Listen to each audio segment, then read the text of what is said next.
Now, on inflation.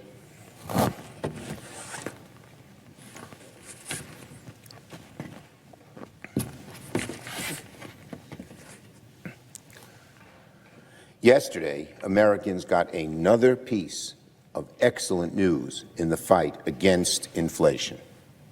According to the Department of Labor, the Consumer Price Index was measured at 2.5% in August compared to a year ago. This floor chart illustrates just that. 2 years ago, 2 years after we passed the Inflation Reduction Act and CHIPS and Science, inflation has now slowed to a 3-year low. Here's what it was in 2022. Here's what it is right now. It went from 8.3% when the CHIPS and Science Act and the Inflation Reduction Act were passed to 2.5% today. Let me repeat. 2 years after the Inflation Reduction Act and the CHIPS and Science Act, inflation has slowed to a 3-year low. Republicans claimed investing in America would make inflation skyrocket and drive our economy into a recession. Instead, the U.S. has had the strongest post-COVID recovery in the world. Manufacturing construction at an all-time high, nearly triple its peak during the last administration. And inflation continues to trend lower.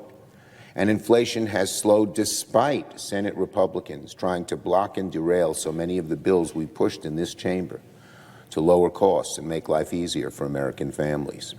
Remember, when Republicans had a chance to vote for lower prescription drug costs for seniors, they voted no.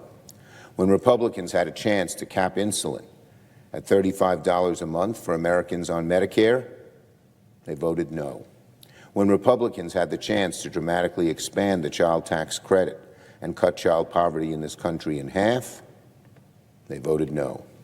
And when Republicans had the chance to invest in rebuilding America and bringing advanced manufacturing jobs back to our shores and open new factories for EVs and solar and chips, many of them still voted no, though then back home they tried to take credit for these jobs. For 3 years, Republicans have proudly been the party of no. No solutions, no plans, no attempts to fix our country's problems. But today's report shows that the Democratic agenda is working. This is dramatic. And despite Republicans' best efforts to derail our country's recovery, we've moved forward in a very positive way.